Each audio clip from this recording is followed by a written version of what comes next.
This podcast brought to you by Ring. With Ring cameras, you can check on your pets to catch them in the act. Izzy, drop that. Or just keep them company. Aw, I'll be home soon. Make sure they're okay while you're away with Ring. Learn more at ring.com/pets. Warning. The following podcast, which contains strong language and mature content, is unsuitable for children or for the faint of heart. The subject matter discussed will be frightening and graphic in nature. Listener discretion is advised.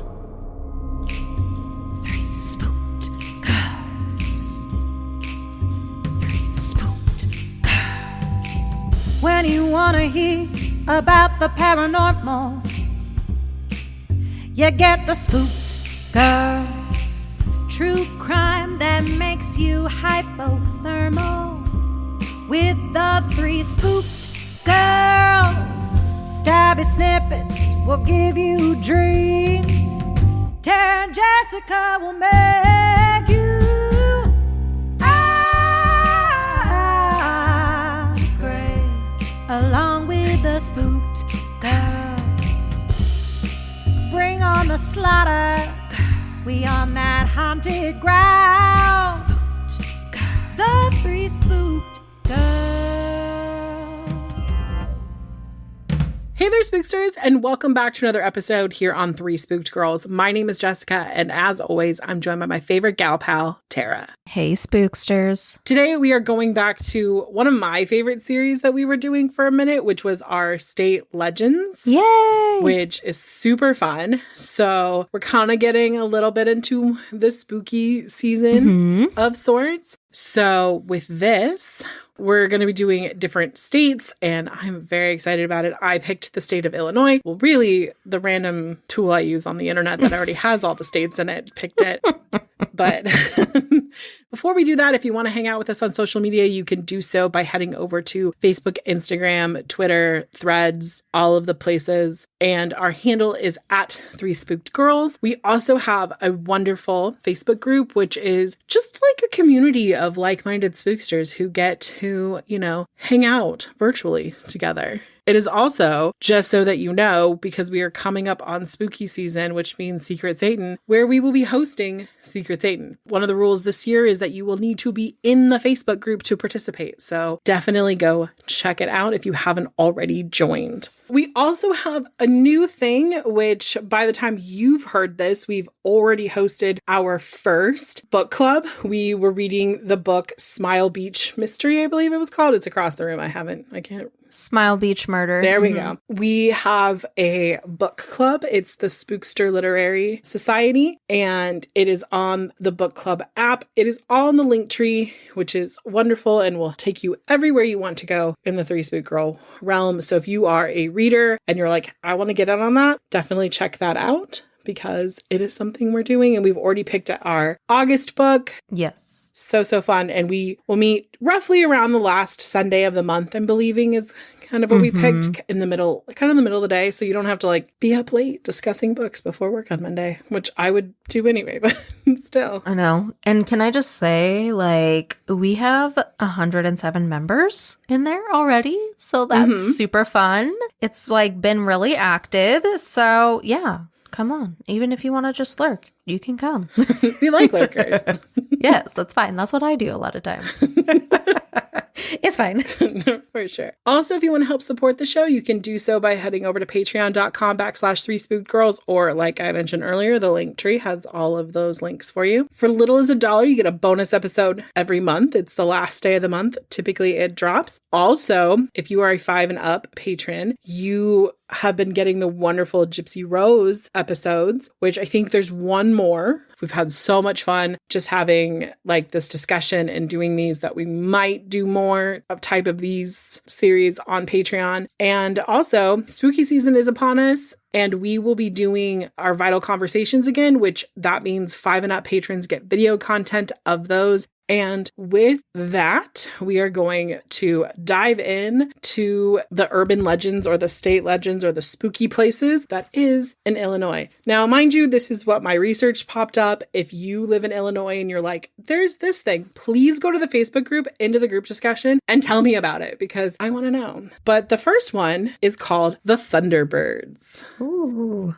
Back in the 1940s, monsters birds were sighted in Alton, Illinois on several occasions. Numerous people, including policemen and a former Army colonel, reported seeing these giant birds, which supposedly were the size of a small house or a small aircraft carrier, flying around that particular area. One of these gigantic birds almost flew into an aircraft, but swerved out of the way in the last minute. Oh, damn. That's a big ass bird. Like a small house.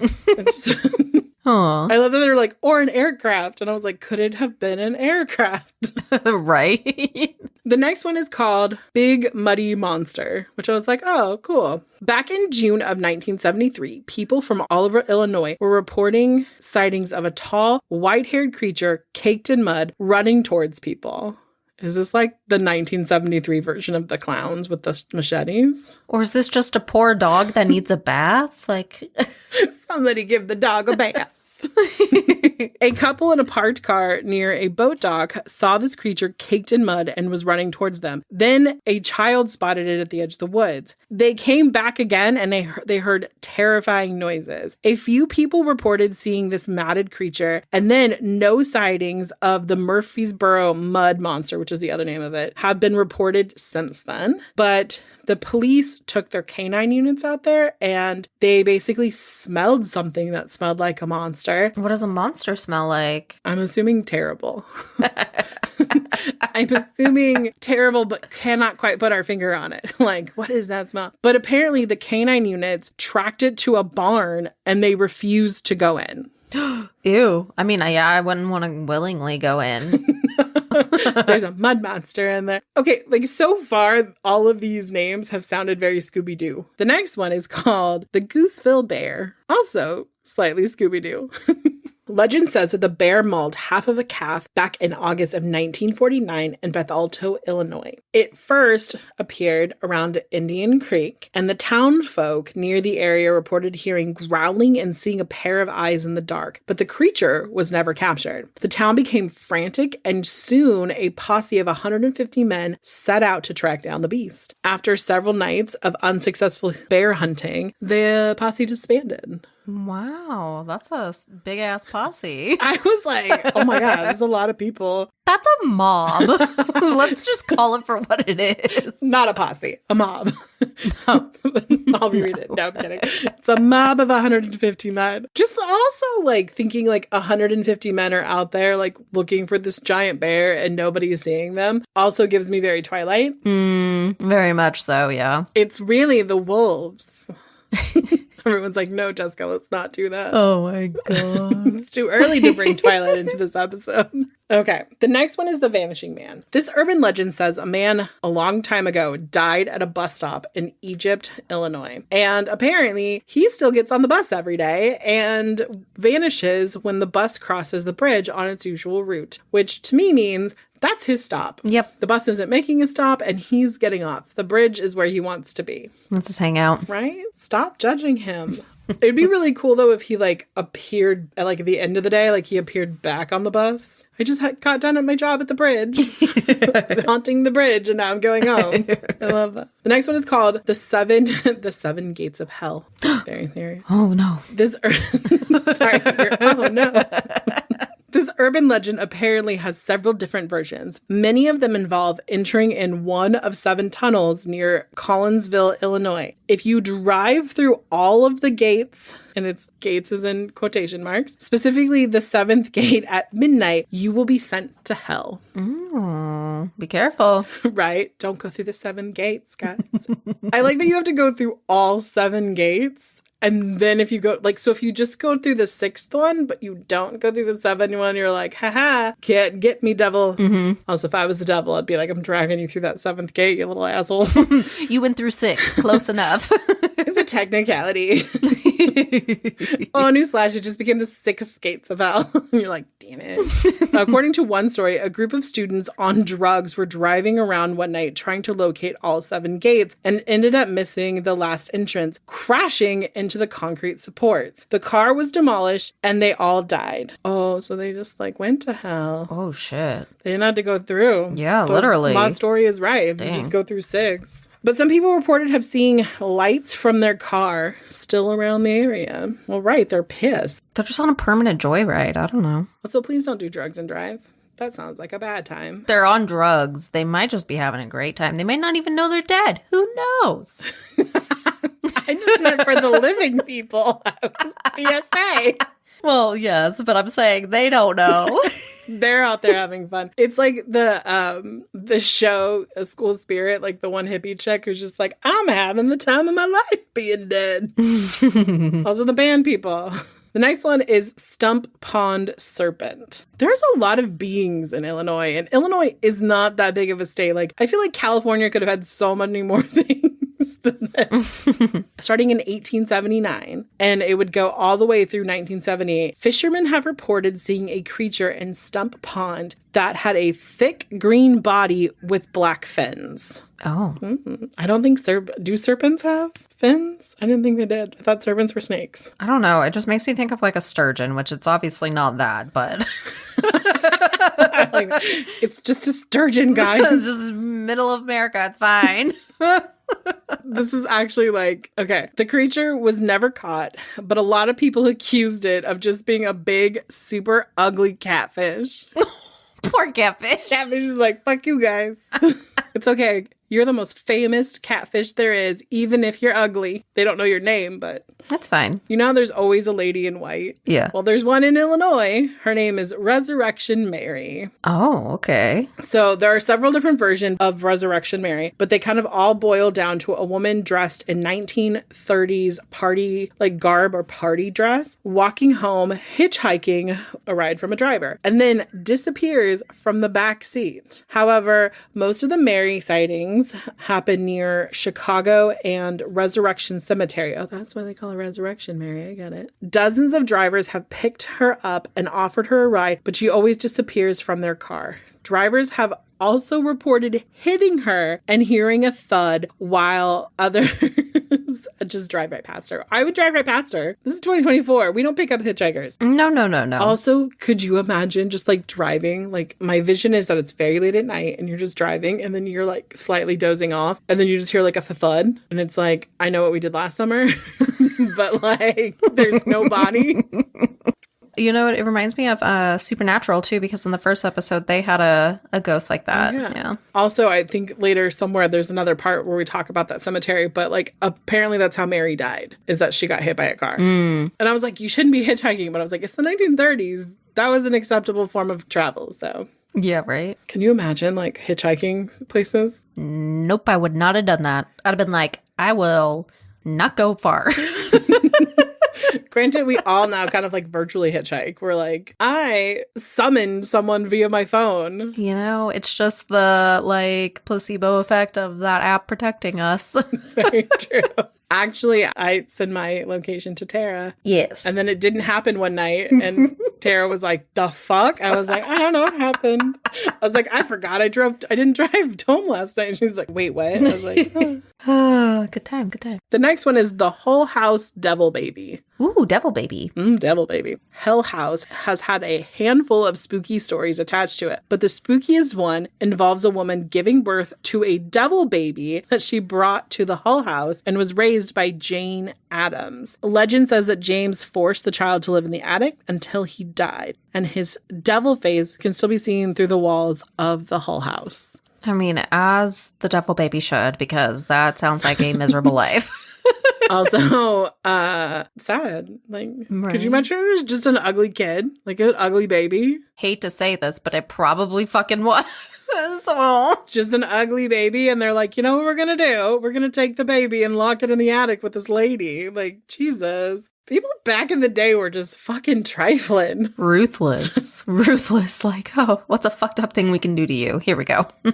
So there's another monster. Legend says that East Pereira Police Department received over 200 calls on July 25th, 1972 from people claiming to have seen a very smelly, a very large creature that was similar to Bigfoot roaming throughout Tazewell County. Search crews never located the creature. People in Illinois are really bad at finding things. Right? This area is not that big. Like, come on now. They didn't find the bear. The monsters don't want to be found. That's true. Also, I just think that monsters like to fuck with us. They're like, haha, and then like run away. Mm-hmm. Probably have some like little portal thing that they just like set on the ground and it opens up. So they go back. Or they go in, or they're like Predator where they just go invisible. That too. They're like invisible. They're like touching people. They're like, those stupid humans. They probably like throw rocks. They're throwing rocks, so they like run over to a different part of the woods. I want to preface that I'm super sober when I say this, but like, what if all monsters have shape-shifting abilities and they shape-shift into people in their search party? That's a really good idea. I could see that happening. Right? And just giggling the whole time, like, oh no, I looked over here, can't find the Bigfoot. And it's just Bigfoot, literally dressed as Ted.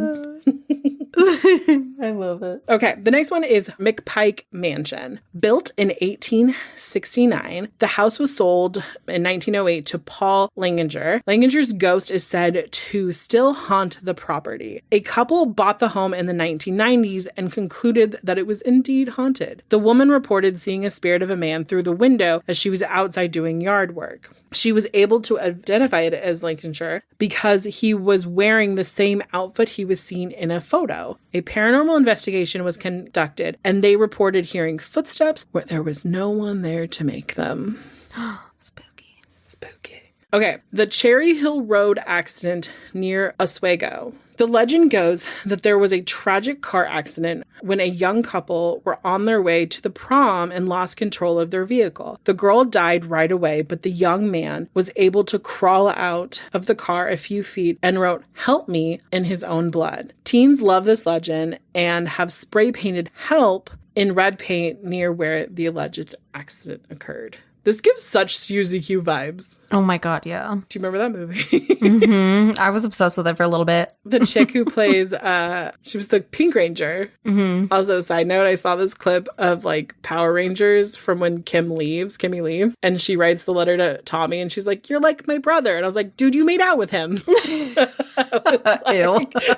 Bad storytelling, Power Rangers. They kissed a bunch. Oy, oy, oy. They were boyfriend and girlfriend. Mm-hmm. Gross. Okay. One of the strangest of Illinois' urban legends, a few men have reported seeing a boger man walking the streets. A boger man is about 9 to 10 feet tall and wears black pants, a white shirt, and a long scarf. We got a classy look going. Mm-hmm. Next is the Homie Clown. It was in 1991 in Chicago. Multiple kids reported seeing a clown called Homie cruising the streets in a creepy van, ready to lure children into it. The Chicago police were involved and they dismissed it as an Illinois urban legend. Many people hold it to be real. I remember that because it was like one of the reasons why it was in that like urban legends documentary we talked about. Yeah. The next one is the Levee Walker in Quincy, or the Levee Walker in Quincy. According to this Illinois urban legend, when the levee in Quincy was being constructed, one of the construction workers took an interest in another one's wife. The latter construction worker was furious and killed the other man, burying him in the construction site. So now he walks the levee. Kids who are quote unquote brave enough call him out by his name and attempt to summon him. I mean, if you were going to murder someone, putting them in a construction site, it is literally what they did when they constructed the Great Wall of China.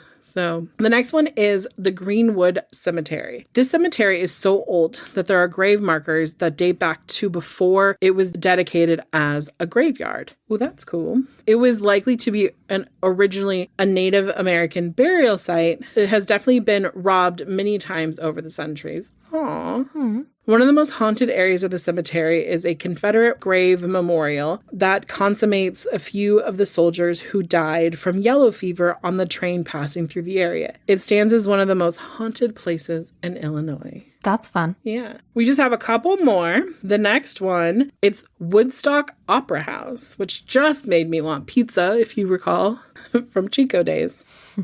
This beautiful and popular venue is rumored to be haunted by an actress who was turned down for a role in a play in the Opera House. She committed suicide by jumping off the building and still roams the halls to this day, sitting in seats and sighing and dropping props. So she just out here ruining everyone's good time. Mm-hmm. For many, this is considered to be one of the scariest places in Illinois. I mean, is it like in the show Great Spirits or School Spirits? Like when that one chick who, I don't know if you've actually watched the show. Mm-mm. Now that I keep referencing this to you. It's okay. You should. It's really cute. But there's like a girl, because they're all trapped in a school. And like there's one girl who's like part of like the behind the scenes of the plays and stuff. And she takes her job very seriously. She doesn't try to hurt people.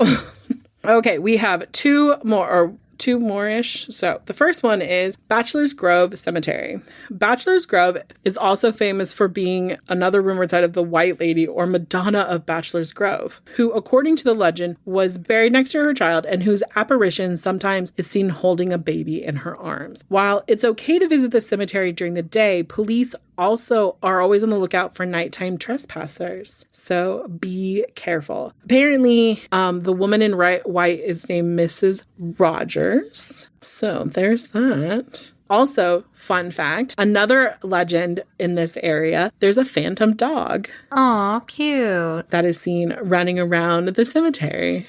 So yeah. Apparently, there is one more place. It is Senator John Humphrey's house, and it was said to be haunted by him and lots of his family. So that's kind of all they had on that, except for this like other article, which basically was just the history of the family and not the haunting of the house. But it was willing to note that their house is haunted. Love it. Yeah. With that, we will see you back here for our next episode. Toodles, guys. Bye.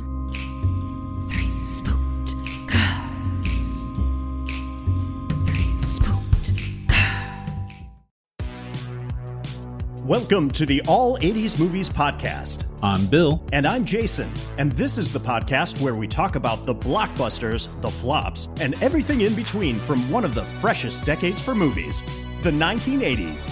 So whether you're a brain, a jock, a valley girl, or a Jedi, we've got some 80s classics for you. Do these movies stand the test of time? Are we discovering something new? Is there an 80s movie we are finally watching for the first time? Join us each week as we dive into the cinematic nostalgia that inspired and influenced a generation. From the hits to the cult classics, we'll discuss our earliest memories, favorite scenes, fun facts, and our not-so-favorite movie moments too. You can find the All 80s Movies Podcast wherever you listen to your podcasts. Please follow and happy listening.